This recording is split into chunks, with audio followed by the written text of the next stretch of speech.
Hello, and welcome to 15 Minutes in the Forest. I'm Karen Snape with Virginia Cooperative Extension, and today we're going to be talking about things you can do to prepare your woodland for a storm or other natural disaster. It's also the first in a two-part series, so I'll be coming back later to talk about storm recovery. Some events, like hurricanes, may give you several days' notice, while others, like tornadoes, may come unexpectedly. So we're going to talk first about some things that you can do long before any kind of a storm event. So now let's listen in on a conversation I had with retired North Carolina Extension Forester Rick Hamilton. He's going to tell us about some things that we can do to protect our economic investment in our timberlands. So we've been talking about storms and fires and other natural disasters, but in economic terms, that's called a casualty event. Is that right? Any of these qualify as a casualty. Floods, wind, hurricanes, earthquakes, volcanoes, wildfires, ice, and of course, tornadoes. And the commonality between these, setting apart from other losses, is they're all sudden, they're unexpected, and they're unusual. That would allow a landowner to claim a casualty loss. Mm-hmm. And that's something that they can claim on their taxes to account for the fact that they've lost this investment that they made in their timber. Is that right? That's exactly right. And one, just a couple little details. The timber must be destroyed. In other words, just loss of growth does not count. In order to make this claim on your taxes, you need to know what's called basis. That's the gist of this. According to the IRS, basis is what your investment is in the asset. In this case, it's timber. So let me go through the ways you establish an original basis. I think this will become clear. One way landowners might acquire timber is the purchase of land and timber. The IRS requires that the basis in the land, the bare land, be separated from the value of the timber. So basically, the fair market value of the timber, date of purchase, verified by timber crews, volumes and values. The second common way that people acquire timberland is through inheritance. It's similar, but it's called a stepped up basis. In other words, on the date of acquisition, when the deed is signed, the fair market value of the timber, effective date of inheritance, becomes the original basis. The third way that a basis can be established, let's say we own timberland and we cut it and we reforest. The initial costs of seedlings, planting, site prep, anything to ensure the survival of the stand becomes your reforestation basis. Another way, not so frequent, that folks might acquire is through an exchange, a partial or tax-free exchange. They have to be aware that they need to know the basis of the other party. If you exchange, you also exchange basis. And I guess the final one would be a gift. You have to know the basis of the donor, because the donor's basis is carried in a gift. There's no step up to fair market value date of gift. It all goes back to the basis of the donor. Some landowners will hear this and say, uh-oh, do I have an out? Using a professional forester who recreates the stand conditions at time of acquisition by cruising, pulling cores out of the trees, an original basis can be established by a process called back cruising. So even if a landowner has never done this, has a basis, no record of original basis, there is an out called back cruising. The dollar value of the basis can change. That's called an adjusted basis. But that's done by investing in the management. Let's say we prescribe burn, we do a herbicide treatment, we maintain the boundary. We do all these things to manage and protect the forest. Any of those costs that they do not deduct can be added to the basis. If before they did some thinnings and claimed some basis, or they had a previous casualty loss, that would reduce the basis. So the basis can go up and down, but it's based on dollars in, dollars out.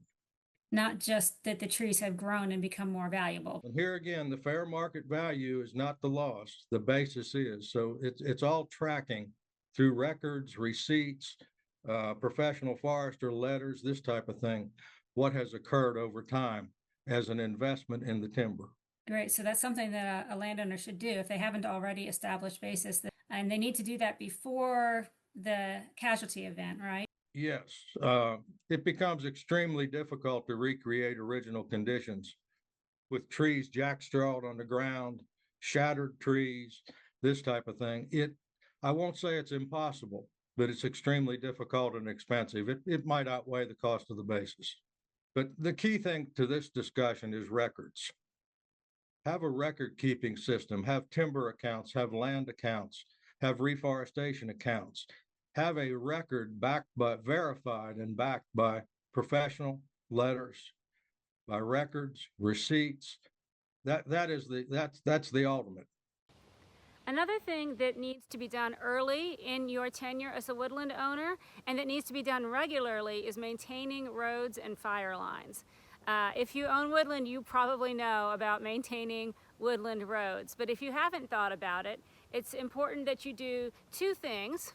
One is to make sure that your woodland roads are clear to a height and width that a fire truck or an ambulance could get down your road. So we're going to look for that. Another thing you want to do is daylight your road.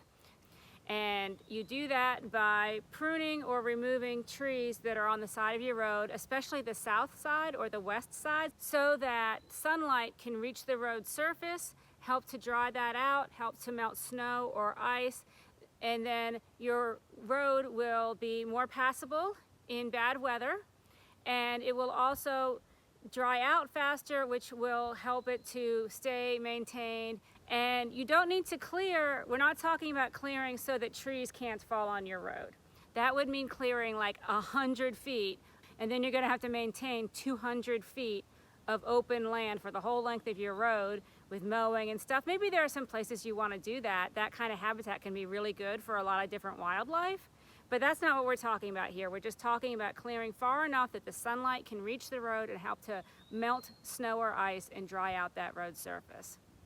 So I'm here in the National Forest on a National Forest road. I'm gonna prop the camera up in the windshield and we're gonna drive down the road and look for some places that, if this was your forest road, you might wanna do some maintenance and talk about what that might look like.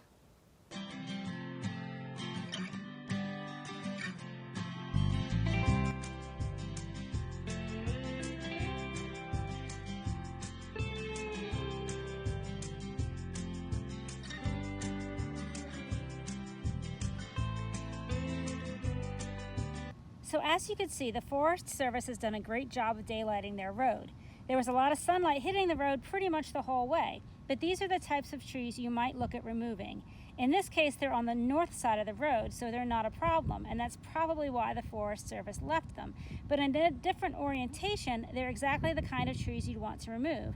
They're small enough to cut down and close to or even overhanging the road. They're also pine trees. Evergreens like pines, holly, and mountain laurel are especially important for daylighting, since unlike deciduous trees, they still cast shade in the winter when you most want the sunlight on the road to melt snow and ice. And this is another tree. This is a rather large tree that a landowner might not be comfortable taking down, but with a pole saw, it might be possible to prune some of those lower branches off of this white pine. Shortly after a snowfall, when that snow is beginning to melt, if you could get out to your property and see the places where snow or slush or ice are still on your road, that would tell you most clearly the places where you might have a daylighting issue that you would want to address. Now we're going to talk about some things you can do if you are the one who is likely to be doing storm cleanup and recovery work. Cleanup of storm damaged timber is inherently dangerous, and safety needs to be your first priority. That means you need to understand the equipment that you're going to be using. For most people, that's going to be a chainsaw, although you might also have some kind of heavy machinery like a skid steer. And it's really important that you practice with that equipment and that you know how to use it well before you need to use it in a storm damage situation. There are a lot of resources out there online for using chainsaws and other equipment. Chainsaw dealers will often have resources for you. You should also read the equipment manual for whatever you plan to use, because it was written by the people that know best how to operate that equipment safely. You should know how to start your equipment, safely use your equipment, and safely power down your equipment. And it's good if you also know some basic equipment maintenance skills, like sharpening or replacing your chainsaw chain, and of course also refueling, oiling, those kinds of things. And every time you use your equipment, you need to wear your safety gear, your personal protective equipment, to include, if you're using a chainsaw, a hard hat, safety glasses, ear protection, gloves, and perhaps most importantly, chainsaw chaps. And of course, a pair of good sturdy boots. So far, we've been talking about things that you can do years or months ahead of time. If you do some of these things regularly, then you'll be better prepared for sudden events like tornadoes, wildfires, and flash floods. Now we're going to talk about some things that you can do if you have a few days' notice of a storm event like a hurricane or a blizzard. Of course, the most important thing is ensuring your family's safety, followed by your home. But if you have time left over, there are some things you can do now to save you headaches later. You should go over all of your equipment. Make sure that it works, that your gas hasn't gone stale, and that you can find all of your PPE. The Virginia Department of Forestry regularly responds not only to wildfires, but to storm events. Here are some things that they make sure they have when they're going to be responding to a storm event. Making sure you have these things now is better than waiting until after the storm when things may be out of stock. For your chainsaw, properly mixed fuel in a proper storage container, bar oil, spare chainsaw parts like spark plug, fuel filter, air filter, starter rope, spare chainsaw chain, and spare chainsaw bar. Make sure these are the correct ones for your saw. You'll also want tools like your scrunch, a file, and a file guide. You'll want some wedges and an axe, and it's a good idea to have a tow strap or chain. You should stage these things where you'll be able to access them after the storm. If you live on your wooded property and you're evacuating, if you can safely transport those secured in a truck bed or trunk of your vehicle, it's a good idea to take them with you so that you can get back to your property even if trees are across your access road. Another thing to consider doing if you have time and live on or near your wooded property is taking some photos or videos of pre-storm conditions. This can be especially handy if the storm damages any structures on your property. Once the storm begins, the time for preparations is over, and all you can do is keep yourself safe, whether you decided to evacuate, shelter in place, or live far from your woodland. You have to wait until conditions are safe to return, assess the damage, and begin cleanup. And that's what we'll be talking about in my next video. So that's all I have for you today. Please make sure to keep tuning in for more 15 Minutes in the Forest.